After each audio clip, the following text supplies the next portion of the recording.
Welcome to the very first episode of the KidLit Craft podcast. This season, we're going to do a deep dive into Martine Leavitt's YA novel, Buffalo Flats. And we are excited to dig into craft with you. I'm Anne-Marie Stroman, and I write picture books, YA, and some middle grade, and I also write short stories for adults. I have an MFA in writing for children and young adults from the Vermont College of Fine Arts. Hi, I am Erin, and I also have an MFA from the Vermont College of Fine Arts in writing for children and young adults. And I love writing YA, a little bit of romance, and a little bit of feminism. And I also dabble a little bit in middle grade. So Anne-Marie, how did we meet? We met our very first semester at Vermont College of Fine Arts. I really don't like to share rooms. And so I had signed up for a single, and lucky me, across the hall from me was Erin Nuttall. And so we got to be faux roommates. We would leave our doors open with the fans on at night, and Erin would stand in my doorway, and we would talk about books and writing and our families and all sorts of stuff very late into the night. And then we have continued that friendship since. Yes, that is a true story right there. We were faux roommates. I had signed up to have a roommate, although I didn't want one. Shh, don't tell. And was really happy that for some reason they didn't give me one. But I did get a wonderful, nerdy roommate in Anne-Marie. And it was a true joy to find someone who loved to chat about the same things that I do, craft and theme and stories and writing and a lot of other stuff too. First, let's talk about what KidLit Craft is. It's a website that I started a long time ago that looks at mentor text to discover the mechanics of what writers do, mostly because I wanted to improve my own writing, and reading what other people do, figuring out what they do well, and applying it to my own writing is a great way to learn. And I just was doing this exploration anyway and decided to share it out in a website form. And then Erin had this idea. I did. Earlier this summer when it came out, I had read Martine Leavitt's Buffalo Flats, and I loved it. I was talking to Anne-Marie, and I said, this is what a YA novel should be. This is a perfect book. And I was telling her how I just really wanted to tear it apart, use it to help me figure out how to make my own writing better. And Anne-Marie was like, that is a great idea. And I was like, I know, right? And then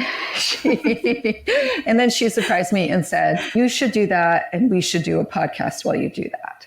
And I was game. I actually surprised myself a little bit. I never had aspirations for a podcast, but I do really enjoy talking about this stuff. So why not? Why not do a podcast and let others also learn from Martine, because I don't think there's a better teacher. Erin, why don't you start us off with our vocabulary this time? Let's do KidLit, craft, and mentor texts. KidLit is probably pretty obvious. It's any kind of writing that is directed to children. So that could be picture books or magazine articles, middle grade, YA, graphic novels. Kids are a different audience than adults. They have different expectations, different needs, different wants, different impatience levels. And craft is figuring out the mechanics and the tools of how to do that, how to write for children. What are the ways we can improve all the different pieces that make up a story? And mentor texts are a really fantastic way to do that. You can use almost any book as a mentor text, whether it's well-written or not well-written. There's a variety of ways to do it, but basically, you take a book that you like how they did something, be it dialogue or backstory or setting, and figure out how they did it.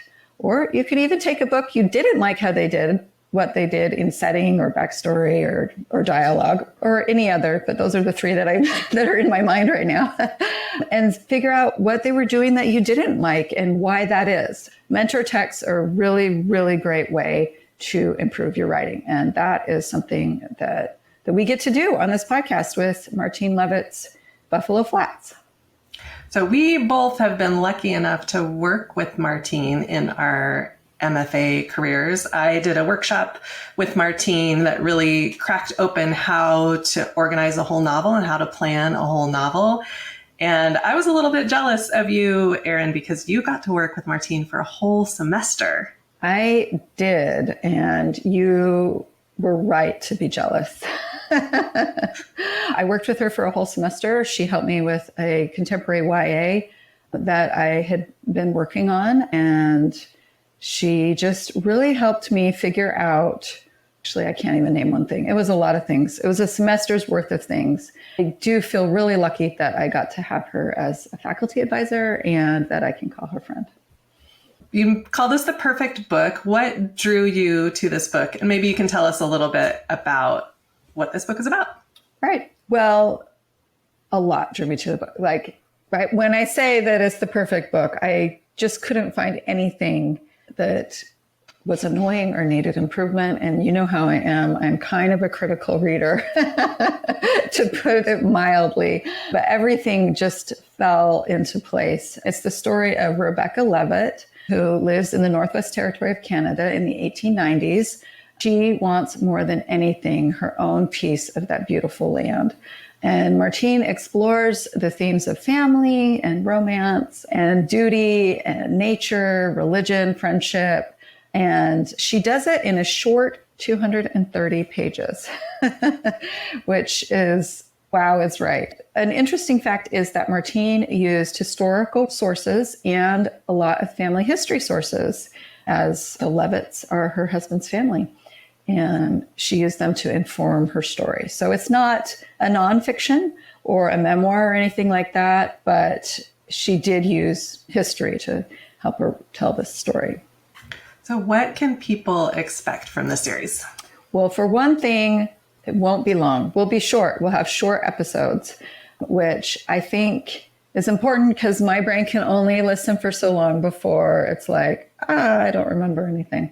So we'll have a number of episodes focused on different KidLit Craft topics, and we will be using Martine's book as a mentor text. So hopefully you will want to dig into this with us and nerd out and learn all the things that Martine has for us to learn about: desire, metaphor, opening chapter, opening scene, character, romance. I mean, who knows how many episodes we're going to have, but it could probably be 100.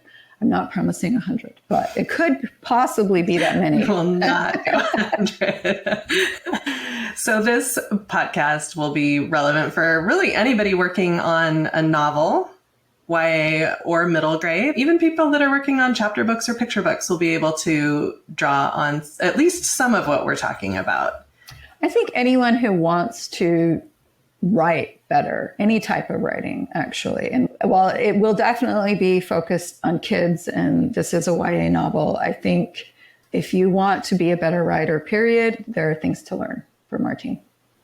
We're going to end each episode with one beautiful sentence. And Erin, you chose our beautiful sentence this week. What is it? Okay, so it is actually the first sentence of the book, and it sets the stage for who Rebecca is and what we're going to learn about her. It's a beautiful sentence because Martine is a master of language, and you'll know why as soon as you hear it. Rebecca had heard her father and others call this land God's country often enough that she wasn't as surprised as she might have been to come upon him one warm spring evening, sitting on the tor overlooking Buffalo Flats. And we'll be talking about that sentence in depth in our next episode. That is it for today. We are so excited to take this journey deep into craft with you. And if you're excited too, you can find more content like this at kidlitcraft.com. You can find us on social media at KidLitCraft. And you can support this podcast on Patreon. Please download episodes, like, rate, and review us, and let your writer friends know about the podcast. We're excited to nerd out with you. Thanks for joining us. See you next time.